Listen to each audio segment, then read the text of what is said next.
The campaigning may be over, but between now and when the new council is sworn in, there's much work to be done. For the 3 new faces on council, there are upcoming events like the so-called Councillor School to learn the ropes.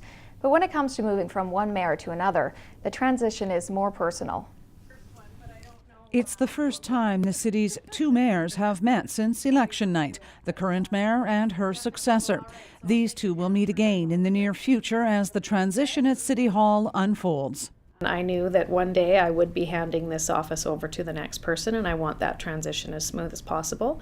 That's important for the city and for the community, and the new mayor needs to really start off on the right foot. So I've already reached out to Lyn, and we've got a date set next week to get together. I've kept a number of things that I know are current that need to be passed along, and some upcoming events that he needs to know about. So we'll get together and I'll pass those things on to him so he's ready. Incoming Mayor Lyn Hall says the next 2 weeks will be hectic as he meets with the city manager and prepares for the official swearing-in ceremony and meets with new councillors, amongst other things.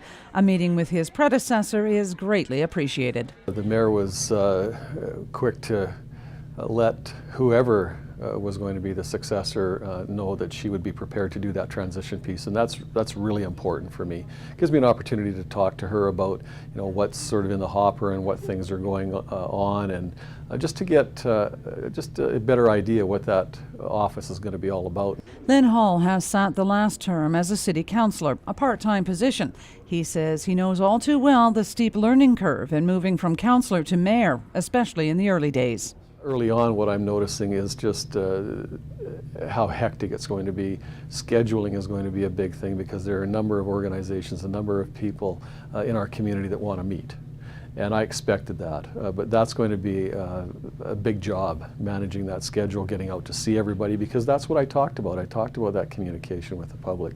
For both members of council and the mayor, there is what is called Council School. It's a chance for those new to civic politics to get acquainted with their differing roles. People need to understand what those differences are, because certainly you have ideas about things you might want to champion or initiate or get moving on, and some things are just not possible, and you need to get a bit of an education on what that looks like, how to build a team, how to work together, building consensus, but when things don't go your way, how do you leave it at the door and carry on? Green says it would be wise not only for the newcomers to take part, but even as a refresher for the returning councillors. That's right. Cheryl Jan, CKPG News.